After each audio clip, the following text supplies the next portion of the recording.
ওড়নাটা মাথায় দিয়ে নিলাম। এই যে দুই মাথা সমান করে নিচ্ছি। দুই মাথা ভালো করে গিঁট দিয়ে নেব। ভালো করে গিঁটটা দিয়ে নেব যাতে খুলে না যায়।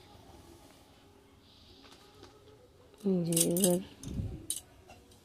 ধরে মাথায় দিয়ে দেব, দিয়ে এই গ্যাপ দুটো হাত দিয়ে দেবো। হাত ঢুকিয়ে নিলাম। এবার মাথার ওড়নাটা এবার আস্তে করে খুলে দেবো, দিয়ে এবার টেনে ঠিক করে নেব। দেখো সামনেটা কত সুন্দর জ্যাকেটের মতন হয়ে গেছে, পুরো নেটের জ্যাকেটগুলোর মতন পর লাগছিল। তোমাদের কেমন লাগছে জানিও কমেন্ট করে। যে কত সুন্দর জ্যাকেট হয়ে গেছে, একদম সহজ।